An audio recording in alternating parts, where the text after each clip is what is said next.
does it really mean to be vulgar in Hollywood? Once, it meant showing a scandalous inch of ankle. Later, it meant saying something the censors hadn't memorized yet. But beneath every headline shouting, "indecent," hides the same quiet threat, a woman who refuses to shrink. Before we move on, drop your state in the comments. We'd love to know where you're watching from. History never moves in a straight line, and neither did these 20 rule breakers.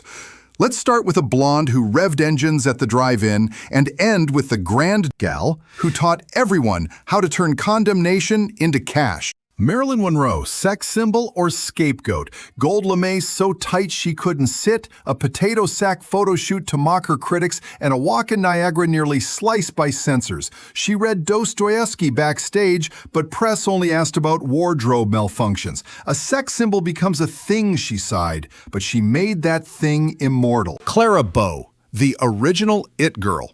Brooklyn slang, unstoppable laughter, and flapper antics older critics sneered at. Beau's raw energy felt indecent to Victorian holdouts. When talkies mocked her accent, he retired to a Nevada ranch, still legend, still undefeated. Mamie Van Doren, the hot rod rebel. Picture a 1950s summer night. Car radios humming, screens flickering, and Mamie Van Doren shimmying through untamed youth. Universal told her, show the curve every chance you get. So she did. Tight sweaters, rock and roll swagger, and a champagne gold convertible for publicity spins. Church bulletins warned she glamorized juvenile delinquency. Soldiers overseas just called her morale. Monica Bellucci, beauty in the firestorm. At Cannes 2002, people fled the premiere of Irreversible, calling it cruel and vulgar. Bellucci defended the film's brutal honesty.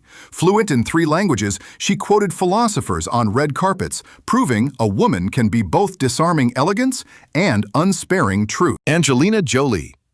From vials of blood to the UN floor. Original tattooed wildcard of original sin, tabloids labeled her obscene. Then she traded movie gore for refugee camps, lobbied the UN, and adopted kids from conflict zones. Yesterday's vulgar bad girl became today's humanitarian powerhouse. Kim Basinger, ice, fire, and an Oscar. She melted screens in 9.5 weeks, bought an entire Georgia town, was declared tacky, went broke, then rose from the ashes to win an Academy Award for LA Confidential. Proof you can swing from soft porn scandal to Hollywood royalty and back again. Pamela Anderson's slow motion lightning. A red float bouncing down a beach made critics scream primetime vulgarity. Anderson parlayed the caricature into animal rights activism and memoir confessions about media manipulation, still called tacky, yet still turning labels into leverage. Madonna, Body of Evidence, an NC-17 rating, and the sex book that got boycotted into bestseller status. Madonna never feared the word vulgar. She bent it into a stage prop and danced on top of it. Elizabeth Berkley, showgirl to self-esteem coach. Showgirls was branded career suicide, the poster child for Hollywood excess. A decade later, it's a cult camp classic, and Berkley runs workshops teaching young performers the confidence critics tried to strip from her. Sharon Stone, one crossed leg, endless fallout. A 5-second flash in Basic Instinct sparked editorials, bans, and think pieces. Stone argued it was about power dynamics. Pundits tuned her out. She survived a near-fatal brain hemorrhage and now campaigns for survivors. Another plot twist censors never predicted. Raquel Welch, the fur bikini phenomenon. One publicity still from 1 million years BC turned bedroom walls into shrines. Critics yelled, tasteless, but Welch quipped, if male heroes can bear chests, I can bear shoulders. She later conquered fitness videos, still too daring for breakfast TV. Brigitte Bardot, barefoot revolution. Sun-kissed and scandalous, Bardot danced across French beaches in And God Created Woman. Censors worldwide rioted. Bardot shrugged, went topless again, and eventually devoted that same unapologetic intensity to animal rights. She retired to a Nevada ranch.